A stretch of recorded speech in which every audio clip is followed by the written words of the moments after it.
Saudi আরবে রাতে ঘুরতে অনেক বেশি ভালো লাগে। আজকে আবার চলে গিয়েছিলাম লুলু হাইপার মার্কেটে।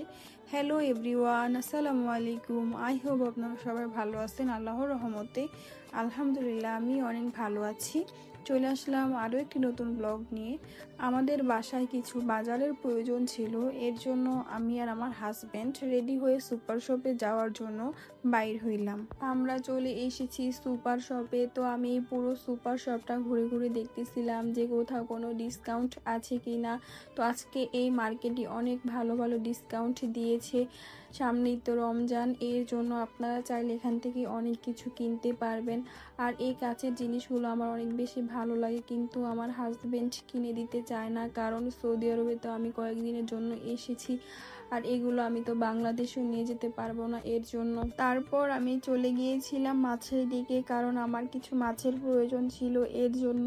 আর এখানে মাছের দাম অনেক কম, আপনারা চাইলে এখান থেকে মাছ কিনতে পারবেন। আর এখান থেকে চাইলে আপনারা মাছও কেটে নিয়ে যেতে পারবেন। এর জন্য আমি সব সময় এখান থেকে মাছ কিনি, কারণ আমি তো রুমে মাছ কাটতে পারবো না, তার জন্য। চিংড়ি মাছগুলো অনেক বড় বড় ছিল আর এগুলোর দামও অনেক কম ছিল। আর এখানে অনেক প্রজাতির মাছ পাওয়া যায় আর মাছগুলো অনেক ফ্রেশ। তারপর আমি চলে গিয়েছিলাম ফলের দিকে, আমার কিছু ফল নেওয়ার ছিল এর জন্য।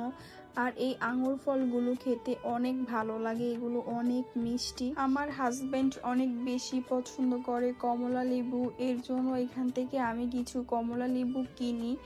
আর কমলা লেবুর কেজি ছিল 2 রিয়াল করে। তারপর এখান থেকে আমি কিছু পেঁয়াজ, কিছু রসুন আর আলু কিনি।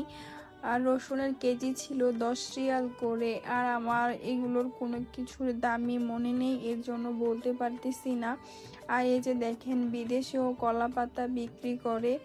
আমাদের কেনাকাটা করা শেষ, তো আমি আর আমার হাজবেন্ড গল্প করতে করতে চলে এসেছি গাড়ির কাছে। তো আমার ব্লগ ভিডিওগুলো আপনাদের কাছে কেমন লাগে অবশ্যই কমেন্ট করে জানাবেন। তো সবাই ভালো থাকবেন, টাটা, আল্লাহ হাফেজ।